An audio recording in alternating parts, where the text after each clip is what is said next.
नमस्कार, मयुरेश ब्लॉगमध्ये तुमचे खूप खूप स्वागत आहे. तर आज आपण पाहणार आहोत की स्वामी आपल्या पाठीशी असतात हे आपल्याला कोणत्या संकेतावरून दिसतं आणि स्वामी आपल्याला ते कोणते संकेत असे देतात की स्वामी आपल्या पाठीशी आहेत असं आपल्याला वाटतं.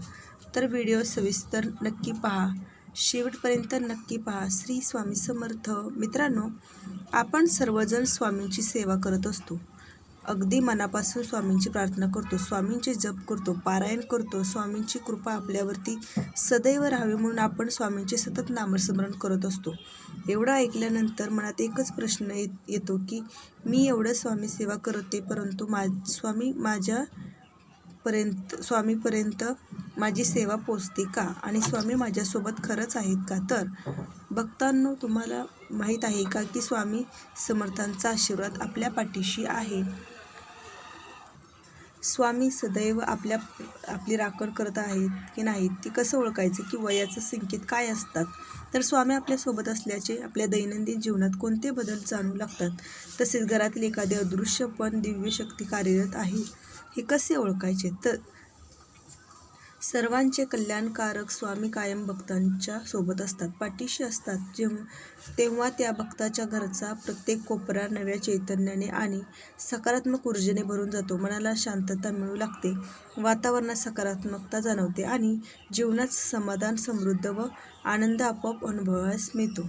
तर पण जाणून घेऊया की स्वामी ज्या भक्तांच्या संरक्षणासाठी उभे राहतात तेथे काही अद्भुत आणि दिव्य संकेत दिसू शकतात. हा संकेत केवळ योगायोग नसून ते स्वामी आपल्यासोबत असण्याची चिन्ह असतात. तर जे स्पष्ट सांगतात की स्वामी समर्थ सदैव तुमच्या सोबत आहेत. जर तुम्हालाही जाणून घ्यायचे असतील तर स्वामींची कृपा तुमचं जीवन कसं बदलू शकते, चला तर पाहूया. पहिला संकेत म्हणजे स्वामींचं किंवा पवित्र मंदिराचं दर्शन होणं एक अत्यंत महत्त्वाचा आणि सूक्ष्म दिव्य संकेत मानला जातो.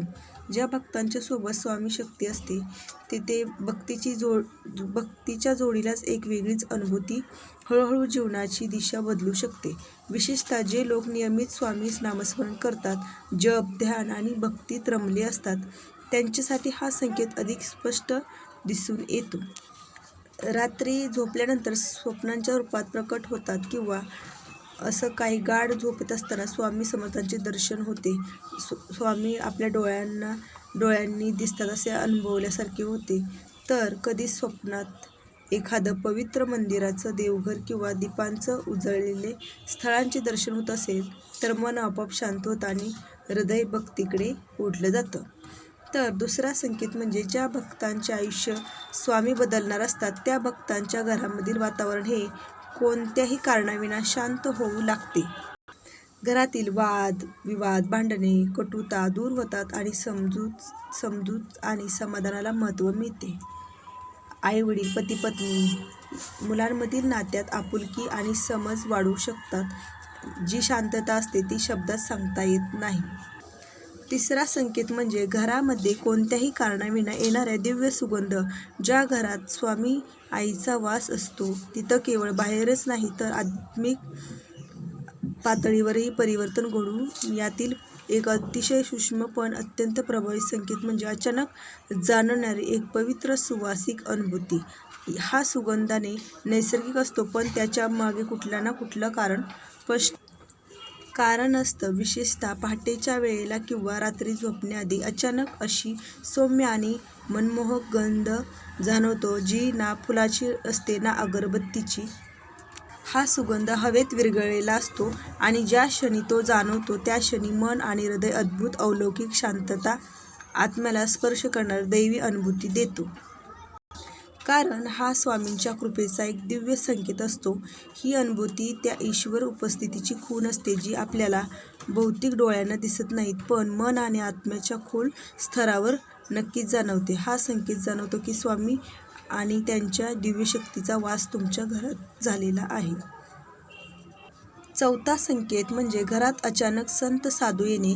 ज्या भक्तांवर स्वामींची कृपा झालेली असते किंवा ज्या घरात स्वामींचा वास असतो तिथं अशा प्रकारची अनुभूती येणं हा खूप खोल आणि दिव्य अनुभूतीचा संकेत मानला जातो. अनेक वेळा असं घडतं की कोणत्याही पूर्वसंकेत नसताना एखादा साधूबाबा किंवा संत तुमच्या जवळ किंवा तुमच्या घराच्या दारात येऊन उभा राहतो. तो काही न मागता फक्त आशीर्वाद देतो आणि शांतपणे निघून जातो. अशा वेळी तुमचं आणि तुमच्या घरातील सदस्यांचं मन अचानक शांत झालं किंवा घराच्या वातावरणात काही विशेष बदल जाणवलं तर समजून जावा की तो संत हा सामान्य व्यक्ती नव्हता, तर तो स्वामी समर्थांच्या कृपेचा हा एक खूप गोड आणि अर्थपूर्ण संकेत होता, जो घरात सकारात्मक ऊर्जा आणि शुद्धतेचा संचार करतो. 5वा संकेत म्हणजे घराच्या अंगणात अचानक गाय, कुत्रा, मांजर यासारख्या प्राण्यांचे आगमन होणे. हा देखील एक अत्यंत शुभ आणि दिव्य संकेत मानला जातो. विशेषतः जेव्हा स्वामी समर्थांचा जप, नामस्मरण, पोथी पाठ किंवा पारायण करत असाल तर यावेळी जर असा एखादा जीव तुमच्या अंगणात येऊन काही काळ शांतपणे थांबत असेल तर याचाच अर्थ आहे की तुमची पूजा आणि भक्ती स्वामींनी स्वीकारली आहे. तर ही काही योगायोगाची गोष्ट नसते, तर स्वामींच्या अस्तित्वाची जाणीव असते. त्यामुळे हा संकेतही खूप शुभ मानला जातो. 6वा संकेत म्हणजे जीवनात घडणाऱ्या लहान लहान गोष्टी स्वामींच्या कृपेने प्रत्यक्षात दर्शन घेऊन घडू लागतात. घरात अडचणी निर्माण होत नाही, घरातील सदस्य आनंदी राहतात आणि जे काही काम हाती घेतलं आहे त्यात त्यांची साथ असल्याची अनुभूती येते, संपूर्ण कुटुंबाला येते. तर स्वामी सुगंध दरवू लागतो आणि आपले जीवन आपोआपच पवित्र आणि प्रसन्न आणि ऊर्जावान होऊ लागतं. तर घरात नियमितपणे स्वामी नामजप, पूजा आणि मंत्रोच्चार होत असतील तर त्या घरात वातावरण अधिक शुद्ध होतं. तिथं कोणालाही वाईट स्वप्न पडत नाहीत, तसेच त्या घरात नकारात्मक शक्ती प्रवेश करू शकत नाहीत. तुळशीचं रोप हिरवेगार आणि टवटवीत राहतं आणि फुलंही लवकर कोमेजत नाहीत. अशा घरात देवी शक्तीची उपस्थिती जागृत होते आणि घरातील प्रत्येक सदस्याच्या जीवनात सकारात्मक बदल होऊ लागतात. तर सर्वात खास संकेत म्हणजे स्वामींचा वास घरात असतो तेव्हा घरात सेवा, त्याग आणि करुणाची भावना आपोआपच उत्पन्न होते. घरातील लोक गरजू लोकांना मदत करतात, वृद्धांचा आदर करतात आणि आपल्या दैनिक जीवनात स्वामींची शिकवण पालन करतात. तर हे आहेत स्वामींचे संकेत. जर स्वामींचा आपल्यावर आशीर्वाद असेल तर स्वामी आपल्याला हे संकेत देतात. तर व्हिडिओ कसा वाटला नक्की सांगा. धन्यवाद. श्री स्वामी समर्थ.